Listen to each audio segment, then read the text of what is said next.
नमस्कार दोस्तों, मैं उमेश आप सभी का अपना यूट्यूब चैनल में फिर से बहुत बहुत स्वागत करते हैं।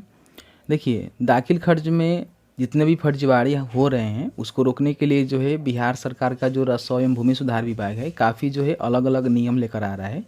जिसके माध्यम से कर्मचारी या फिर जो भी राजस्व अधिकारी है उन पे जो है शिकंजा कसा जा रहा है। तो इससे पहले अपडेट आया हुआ था फीफो वाला, तो मैंने आपको बताया था कि 1 अप्रैल 2023 से जो है फीफो वाला अपडेट जो है यहाँ पे लागू हो गया है, जिसमें दाखिल खर्च को जो है क्रमवार अब करना है। ठीक है, क्योंकि आप क्रमवार नहीं करेंगे तो आपको रीज़न बताना होगा कि आखिर जिस दाखिल खर्च को आप पेंडिंग में कर रहे हैं या फिर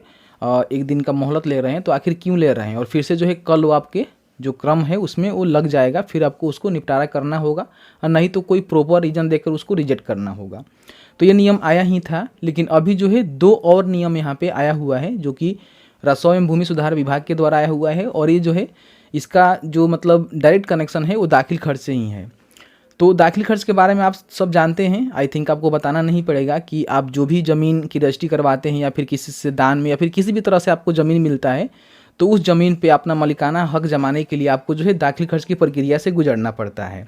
तो दाखिल खर्च में 2 नियम लगाए गए हैं, जैसे कि मान लीजिए जमाबंदी जिसके नाम से है, अगर वो ज़मीन आपको बेचा हुआ है तो उसमें आपको दाखिल खर्च ऑनलाइन करने की आवश्यकता नहीं होती है। निबंधन कार्यालय से ही एक फीफो नाम का फॉर्म आता है जिसको फीफो नहीं, सूटो मोटो का नाम के तहत एक फॉर्म आता है जिसको फिल कर दिया जाता है, तो आपका जो दाखिल खर्च है ऑटोमेटिकली वहाँ पे हो जाता है, उसमें ज़्यादा कोई प्रॉब्लम नहीं होता है। लेकिन ऐसे व्यक्ति से आप ज़मीन का रजिस्ट्री करवाते हैं जिनके नाम से जमाबंदी नहीं है, उनके दादा परदादा के नाम से ज़मीन है और वो बेचे हुए वंशावली के आधार पर, तो उस कंडीशन में आपको जो है ऑनलाइन दाखिल खर्च करना होता है, और जिसके बाद कर्मचारी के द्वारा वेरीफाई करके, सीओ के द्वारा वेरीफाई करके, जांच पड़ताल करके ही आपका दाखिल खर्च यहाँ पे कंप्लीट किया जाता है। ऐसे में दोस्तों अभी जो 2 नियम आया हुआ है, सबसे पहला नियम समझिए। पहला नियम ये है कि जो भी राजस्व जो कर्मचारी हैं, जो कि सबसे बड़े इसमें के कह लीजिए कि घूसखोरी वाले करने वाले लोग हैं, मतलब हम सभी को नहीं बोल रहे हैं, लेकिन ऐसा समाज में आप देख सकते हैं काफ़ी सारे ऐसे कर्मचारी हैं जो कि आए दिन लोगों को परेशान करते हैं और ऐसे में पैसे भी ऐंठते हैं।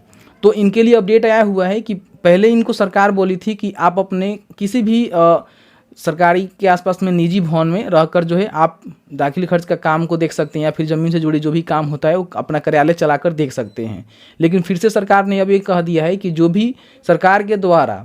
निर्धारित आपको कार्यालय मिला हुआ है, जैसे कि मान लीजिए आपको पंचायत में मिला है या फिर आपको कहीं और मिला हुआ है जो कि सरकार का कार्यालय है, वहीं पे आपको काम करना होगा। अगर जो कर्मचारी इस तरह से नहीं करते हैं उनके ऊपर कानूनी कार्रवाई भी की जाएगी, जैसे कि पेपर में यहाँ पे आया हुआ है, आप खुद देख सकते हैं कि सरकारी कार्यालय में ही कर्मचारी को काम करना है और दस्तावेज को वहाँ पे रखना है, चूँकि ज़्यादा इसमें छेड़छाड़ ना हो सके।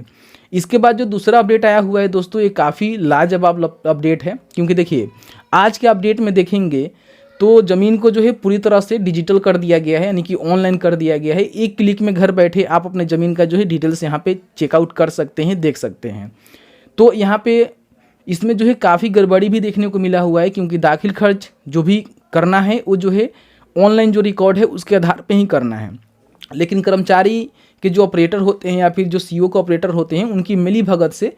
जो ज़मीन ऑनलाइन भी नहीं है उसका भी दाखिल खर्च यहाँ पे परिमार्जन वगैरह वगैरह इधर उधर करके किया जा रहा है, जिसके लिए यहाँ पे देख सकते हैं सिस्टम को लॉक भी किया गया है और कहा गया है कि जो ज़मीन का जानकारी ऑनलाइन अवेलेबल है उसी ज़मीन को जो है दाखिल खर्च करना है। ठीक है, मतलब उसका सारा डेटा जो है ऑनलाइन अवेलेबल होना चाहिए, जमाबंदी होना चाहिए। जैसे कि मान लीजिए जो भी ज़मीन आप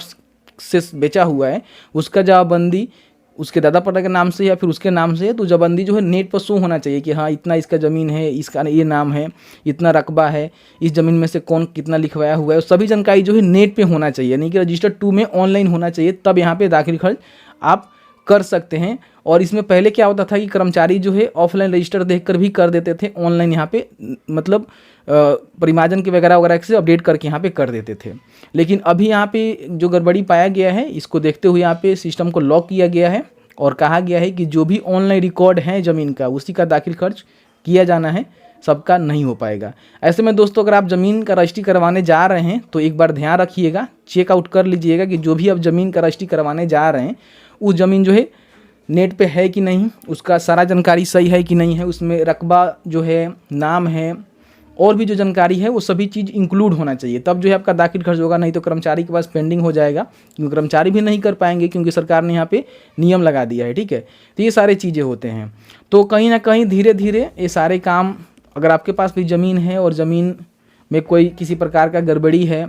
तो उसको सुधरवा लीजिएगा परिमार्जन के थ्रू। जैसे कि मान लीजिए रकबा शो नहीं कर रहा है या फिर और भी कोई डिटेल शो नहीं कर रहा है, तो एक बार परिमार्जन पे मेरा वीडियो है, उस वीडियो को देख लीजिएगा। देखकर ऑनलाइन करके जो है कर्मचारी से सत्यापन कराकर अपना जो है जो भी जमाबंदी है उसको अपडेट करवा लीजिएगा, क्योंकि आने वाले भविष्य में जो ज़मीन ऑनलाइन होगा उसका ही बेचा खरीदा जा सकता है। ये बात को समझ के आप चलिएगा, क्योंकि जो ऑफलाइन डॉक्यूमेंट्स है वो हमेशा नहीं देखे जाएंगे, ऑनलाइन के माध्यम से ही डाटा देखकर आपका जो है दाखिल खर्च का काम यहाँ पे किया जाना है। तो बस आज की इस वीडियो में इतना ही। उम्मीद करते हैं कि वीडियो आपको अच्छा लगा होगा, तो प्लीज़ वीडियो को लाइक कर दीजिएगा। और आपके मन में कोई भी सवाल होगा इस वीडियो से रिलेटेड तो आप हमें कमेंट सेक्शन में कमेंट करके पूछ सकते हैं। जहाँ तक मेरी नॉलेज होगी आपको बताने की कोशिश की जाएगी। वीडियो देखने के लिए बहुत बहुत धन्यवाद।